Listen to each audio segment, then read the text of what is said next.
क्या आपने रिसेंटली कोई फ़ोटो या वीडियो अपलोड किया? अगर किया तो ठीक है, अदरवाइज़ इमेजिन करो कि आपने एक फ़ोटो अपलोड की। कुछ ही देर बाद आप फ़ोन उठाते हो और चेक करने लगते हो कि कितने व्यूज़ आए, कितने लाइक्स आए, किसने रिएक्ट किया या किसने रिएक्ट नहीं किया। एक और सिचुएशन लेते हैं, आप कोई ओपिनियन शेयर करना चाहते हो और आप इसलिए नहीं करते कि क्या पता मैं कुछ गलत ना बोल दूँ, क्या पता लोग मुझे जज ना करने लगें या क्या पता लोग मेरी बातों को रिजेक्ट कर दें, और इस कारण आप चुप रह जाते हो। या शायद आप कोई न्यू कपड़े पहनते हो, किसी फंक्शन में जाते हो और जैसे ही एंटर करते हो आपको फील होता है कि सब आपको ही देख रहे हैं, सब आपको जज कर रहे हैं, सब आपके बारे में ओपिनियन बना रहे हैं, और ये सोचते सोचते आपका पूरा कॉन्फिडेंस हिल जाता है। कभी नोटिस किया है, हम अपनी लाइफ के बहुत सारे डिसीजंस खुद के लिए लेते ही नहीं हैं। हम कुछ डिसीजन सिर्फ इसलिए लेते हैं क्योंकि हमें डर रहता है कि लोग क्या सोचेंगे। और यहाँ पे एक सवाल आता है कि लोगों का ओपिनियन हमारे ऊपर इतना पावर क्यों रखता है? क्यों एक रैंडम स्ट्रेंजर का कमेंट पूरा दिन खराब कर देता है? क्यों क्रिटिसिज्म इतना पेन देता है? और क्यों कभी कभी हम अपनी रियल पर्सनालिटी को छुपा के जीते रहते हैं? आज हम इसी मिस्ट्री को डीकोड करने वाले हैं, और ट्रस्ट मी, ये प्रॉब्लम कॉन्फिडेंस की है ही नहीं। मोस्टली लोग ये सोचते हैं कि हमें ओपिनियन की ज़रूरत इसलिए होती है क्योंकि हम वीक हैं, लेकिन साइंस यहाँ पे कुछ और ही कहती है। हम सबका ब्रेन अप्रूवल के लिए वायर्ड है। हजारों साल पहले अकेले सरवाइव करना बहुत ही मुश्किल होता था। अगर आपकी ट्राइब ने आपको रिजेक्ट कर दिया तो सरवाइव करना नामुमकिन सा था। उस टाइम पे बिलोंगिंग लग्जरी नहीं थी, एक नेसेसिटी थी। कनेक्शन सर्वाइवल था और एक्सेप्टेंस भी सर्वाइवल था। इसलिए हमारा ब्रेन रिजेक्शन को एक पेन की तरह लेता है। हम लोगों के ओपिनियन से नहीं डरते, हम उस रिजेक्शन के कारण होने वाली फीलिंग से डरते हैं जो लोगों के ओपिनियन के कारण आती है। अब यहाँ साइंस एक बहुत इंटरेस्टिंग बात बताती है। रिसर्च ने दिखाया है कि जब भी हम सोशल रिजेक्शन को एक्सपीरियंस करते हैं तो हमारे ब्रेन के वो वाले एरिया एक्टिवेट हो जाते हैं जो रियल पेन के दौरान होते हैं। मतलब जब कोई आपको इग्नोर करता है, रिजेक्ट करता है या फिर एम्बैरेस करता है, तो ब्रेन सिर्फ उसे इमोशनल इवेंट नहीं मानता, वो उसे थ्रेट मानता है, और इसलिए क्रिटिसिज्म इतना पेनफुल लगता है और रैंडम कमेंट हमें पूरा दिन याद रहता है। इसलिए हम अप्रूवल के लिए इतनी सारी एनर्जी को वेस्ट कर देते हैं, और ब्रेन जो है वो सिर्फ एक ही काम कर रहा होता है, हमें प्रोटेक्ट करने का काम। साइकोलॉजिस्ट इसी बिहेवियर को कहते हैं द स्पॉटलाइट इफेक्ट, और हम में से ऑलमोस्ट सब लोग कभी ना कभी इसका शिकार होते हैं। स्पॉटलाइट इफेक्ट का मतलब होता है हम सोचते हैं सारे के सारे लोग सिर्फ हम पर ही ध्यान दे रहे हैं, जबकि एक्चुअली में वो लोग हम पे ध्यान ही नहीं दे रहे होते। आपको सिर्फ ये लगता रहता है कि सबने मेरी मिस्टेक नोटिस कर ली, मेरी ऑकवर्डनेस देख ली, सब मुझे जज कर रहे हैं। लेकिन रियलिटी इससे ऑपोजिट होती है, क्योंकि ज्यादातर लोग अपनी ही लाइफ के बारे में सोच रहे होते हैं, अपनी इनसिक्योरिटीज, अपनी प्रॉब्लम्स और अपने फियर्स के बारे में। सच कहूँ, जितना आप लोगों के बारे में सोच रहे हो उतना ही वो लोग अपने खुद के बारे में सोच रहे हैं, या वो भी यही सोच रहे हैं कि सब लोग मेरे बारे में सोच रहे हैं।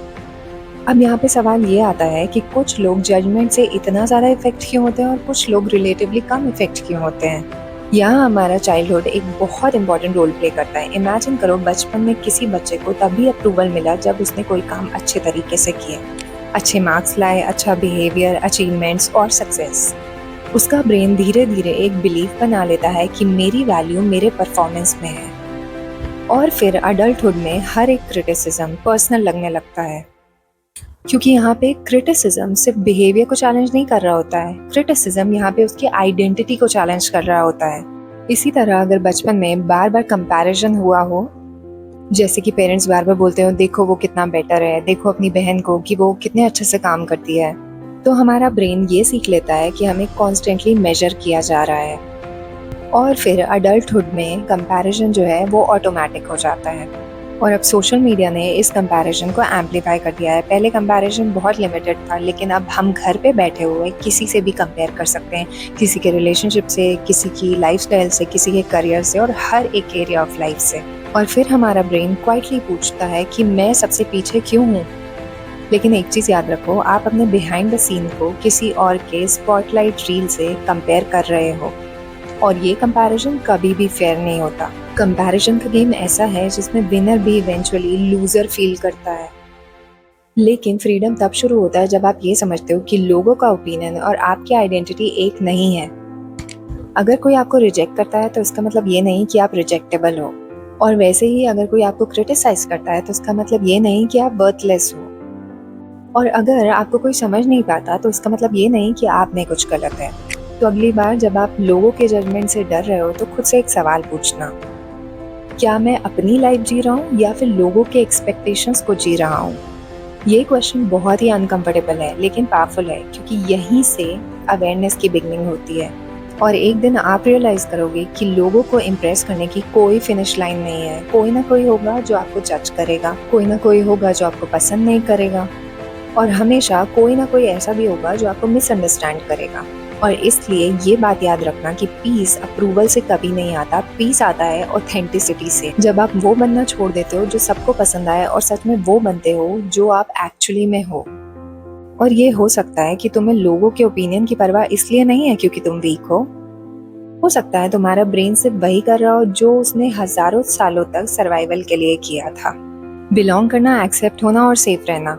लेकिन एक चीज याद रखना, तुम्हारी वर्थ किसी कमेंट में नहीं है, किसी लाइक में नहीं है, किसी के अप्रूवल में भी नहीं है। जिस दिन तुम ये समझ जाओगे उस दिन लोगों का ओपिनियन तुम्हारी रियलिटी नहीं बनेगा, सिर्फ एक ओपिनियन रह जाएगा।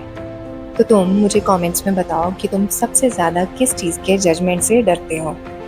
तो अगर तुम ह्यूमन माइंड के और हिडन पैटर्न्स को समझना चाहते हो और इन्हीं तरह के सवालों के जवाब जानना चाहते हो तो सब्सक्राइब करो and join me on the journey of human mind project. Bye bye. Trust me on this, कभी कभी हमारा सबसे बड़ा एनिमी दुनिया नहीं होती, हम खुद होते हैं। जिस दिन तुम लोगों की नज़रों से खुद को देखना बंद कर दोगे उस दिन तुम पहली बार खुद को सच में देख पाओगे, क्योंकि हर बिहेवियर के पीछे एक पैटर्न होता है और हर पैटर्न के पीछे एक कहानी।